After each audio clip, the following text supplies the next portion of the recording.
I would just like to thank everyone who supported. Bertrand, what are you doing? I would like to thank everyone who supports me on Patreon. Thanks a lot, homies.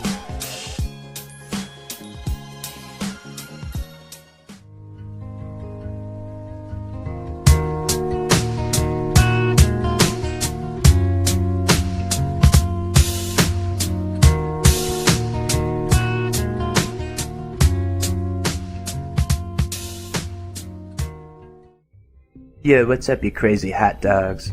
When I was just a little Dev, I had an experience with sleep paralysis. One night I had gone to sleep on my back and everything was fine and dandy. And then out of the blue, I opened my eyes and I felt awake, but I couldn't move. Down by the foot of my bed there was a window, and suddenly, being unable to move and seeing this window gave me a strong sense of foreboding. And no longer had I began to feel that dread, then a shadowy figure came floating in through the window. And I know that it turned and faced me, even though it didn't have a face. And I wanted to scream, and I couldn't. And this thing floated up over me, and it was really close to me, and it was looking right at me. And it grabbed my chest, and it pulled me up a little bit. And no matter how hard I tried to scream, no sound came out. And I felt like I was about to die. And then all of a sudden, I became conscious. And this thing was gone. And I had briefly considered shouting out for help. But then I started to feel embarrassed.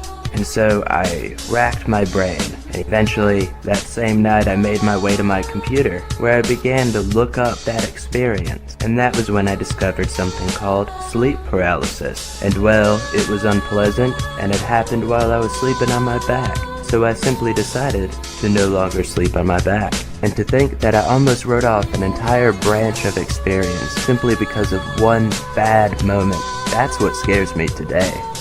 And that was almost the end of it. I almost moved on and never looked back. But over time, an idea began to take root in my mind.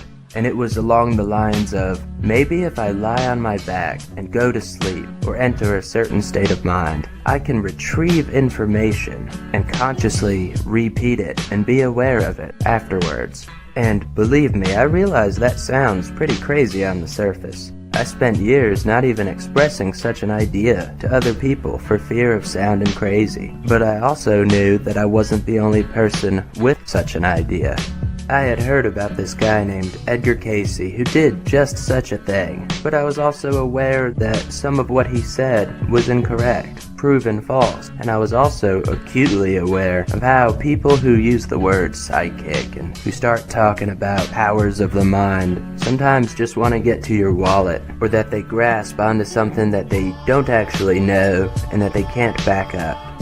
And anyway, because I was just being led by my basic pain and pleasure principles, just like how I avoided sleeping on my back because of one bad experience, I didn't research this stuff further or talk about it with people for fear of experiencing displeasure at being labeled or called crazy. Half a decade later, I revisited the issue. I was dating this girl at the time that I was pretty comfortable with, and sometimes before bed I would ask her to write a number down on a piece of paper and lay it somewhere where I couldn't see it from the bed, where we couldn't see it, and I would try to discern what that number was after going to sleep. It's worth noting at this point that even though I had heard of Edgar Cayce, I had never actually done any in-depth research into what I was trying to pursue here. I had never practiced meditation. I never looked up what other people said about doing this. That was yet to come. In my naive mind, I thought, okay, I have a hypothesis here. I'll just go to sleep on my back, I'll float over the piece of paper, I'll be able to easily read what's on it, I'll simply commit it to memory, and then when I wake up, I'll tell my girlfriend what the numbers were, and her mind will be blown, and I'll have proved my ideas. Well, I tried hundreds of times without success to do just that. I would repeat the same stuff every single night. On very rare occasions, when I was trying to discern what was on that paper, I would have a dream where I would feel like I was launching out of my body, like I was floating up or something. But I never had any control. And even worse, sometimes one of those dreams would start, and as soon as I started to feel like I was floating out of my body, a sort of sick terror would overcome me, and I would feel extremely exposed. Most of the time I just woke up, but on a handful of occasions I saw shadowy figures that scared me. And so, even though my girlfriend had had enough patience to entertain my crazy notion, or at least let me go at it since it seemed harmless enough, she eventually made it clear that she didn't want to hear any more about this. And I had to admit that, after so long, I had no success. And so it was I once again set all of this down.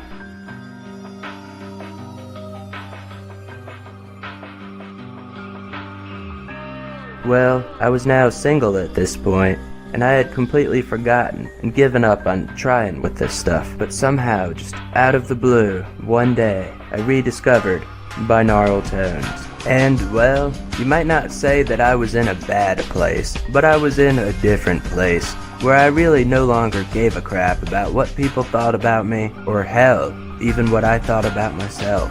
And at some point I simply decided to start covering my eyes and ears while listening to nothing but these tones. And that's when stuff got really weird. So one night I was sitting there, I had my head covered, I had my headphones on, and it was just me and this sound. And I remember very clearly what I saw. I don't know exactly how long I had been sitting there, at least 45 minutes. And in my mind's eye, or with my real eyes, all I saw before me was blackness. But I could think of something or focus on it, and it would appear very vividly in front of me.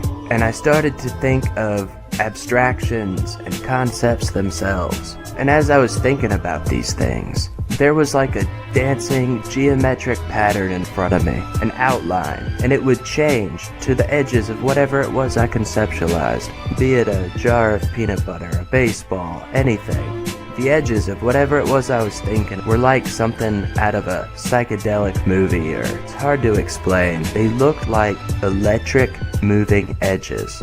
And as I sat there, relaxed and quiet and calm, I began to just stare at this geometric, electric, psychedelic design in front of me and just watch it and not try to insert any of my own ideas or concepts. It was like I was watching it completely independently of my conscious mind. It was as if it was moving and wiggling and shaking around on its own. And then I would think of a concept and it would rush to create an image of that for me. And I had the bright idea to ask myself, well, what is evil?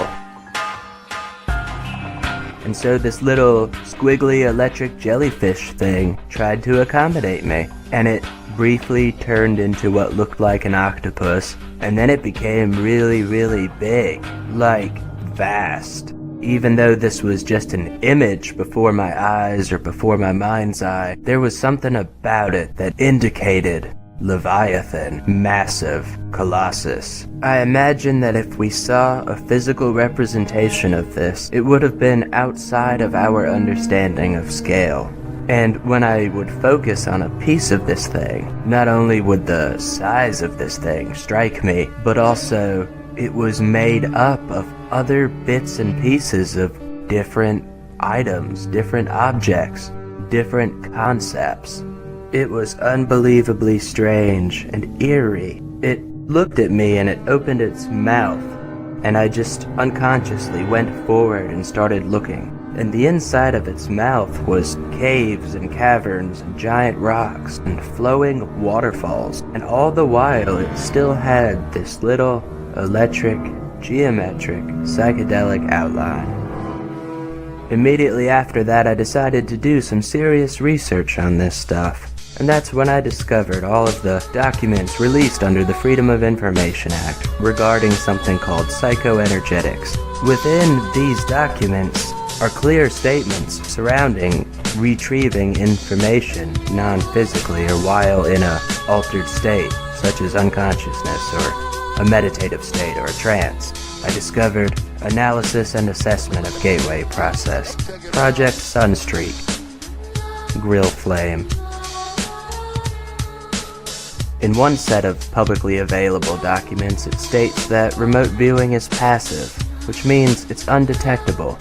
And then there's a brief line about how, except in the case of a Chinese experiment, where remote viewing was detected while occurring. A huge number of sessions have become partially or even fully declassified. In one instance, a man is laying on his back. Next to him is another man writing down everything he says and directing him. The man on his back has been tasked with explaining what he sees at a certain site, a certain set of coordinates. But he's doubting himself openly.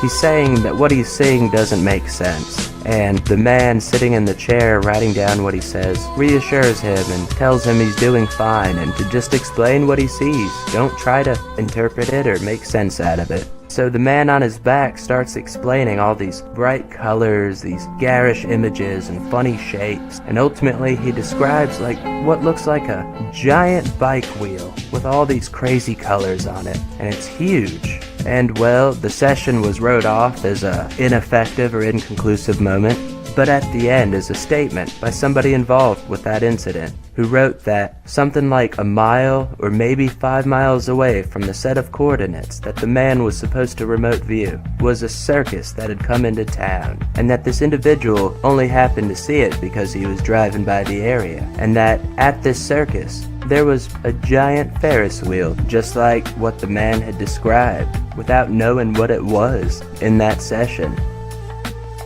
Plenty of these documents make it clear that remote viewing is a team effort, that one person needs to try to see, to view, but that another person needs to direct them and keep them focused and also record information. I never had the luxury of having somebody else next to me, but I did decide to start trying. I had a friend who lived about 400 miles away from me, and I asked him to task me with something inside of his home that I could try to remote view and then describe to him. And so he carved something into a desk or into a bookcase in his room, and my goal was to try to discern what that carving was.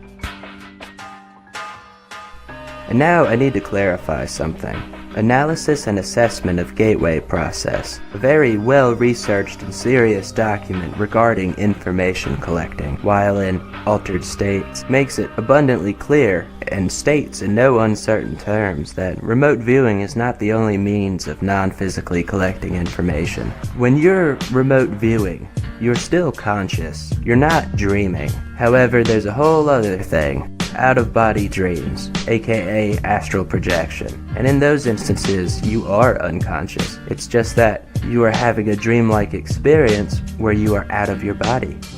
And I've discovered that if I load up a task for myself before going to bed by reading and believing a statement, a set of directions, then there's a good chance it'll occur in a dreamlike state, exactly as stated. The clearest example would be the first time I had an astral projection dream, in which, right before I laid down on my back and went to sleep, I read a thing saying, when you enter the astral realm, go look in the mirror, see what you look like, hold your hands up to your face, try to go outside, do this and that. And sure enough, I fell asleep, popped out of my body, had a lucid dream where I felt like and seemed like I was running around the place I live in, and I did all these things exactly as laid out. It's now clear to me that there's an element of suggestibility, or even hypnosis, or auto-hypnosis at play here, but it seems to work. It's just a means to an end.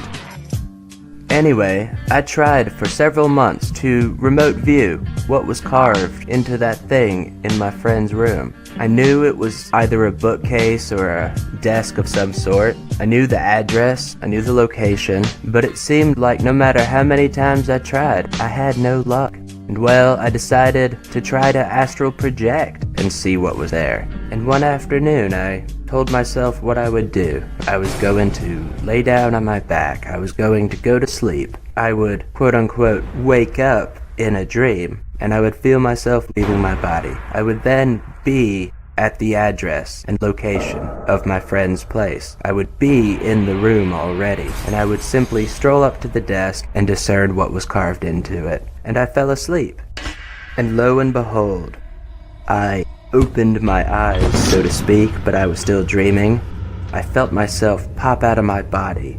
All of a sudden, I was standing in what was presumably my friend's house, and I knew the clock was ticking. And just like in any typical dream, everything was pretty hazy. But I knew I was dreaming, and I knew what I was supposed to be doing. But right away, something seemed wrong. For one, there were a bunch of other people there. They weren't talking to me, and they weren't scary, but they were all moving around pretty quickly, going back and forth or going up to different objects. And then I looked against a wall right in front of me, and there wasn't one bookcase. There wasn't just one desk. There were several, and I was increasingly overcome with a sense of uneasiness or even panic. I went up to a desk and I put my face really close to it so that I could discern detail on it. And as I looked at the surface of this desk, I saw the nicks and marks and even outlines where a cup with condensation on it had been set down on the wood. And I saw all sorts of things, but I did not see a clear and distinct carving of a design that I felt would be correct. And so I turned and looked to another desk, and my panic caused me to lose control. I remember that the layout of the house was extremely complex and unrealistic, that each room had tons of hallways going in and out of it, and tons of desks and bookcases in it. Too many for me to look at, and I didn't know which one was the right one. And so, I woke up.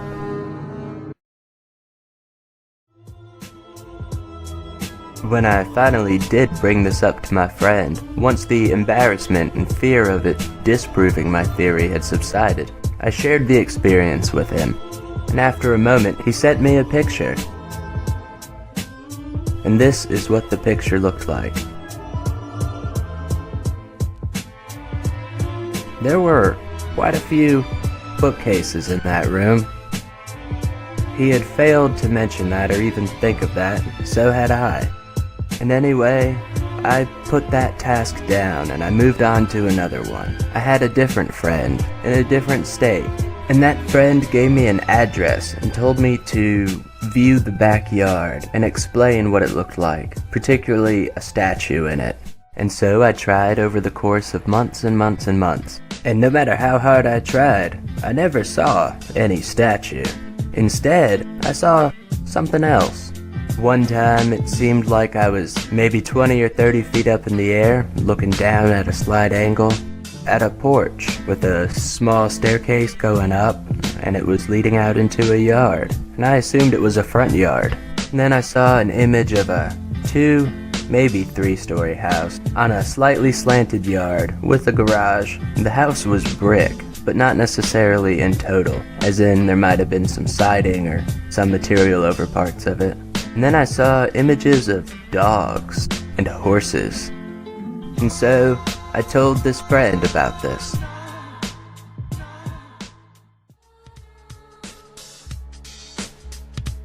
The house had a porch, but it wasn't in the front. It was leading into the backyard. It was 2 or 3 stories on a slanted hill with a garage. The house was made of brick. There were 3 dogs on the property, and horses had once been kept there.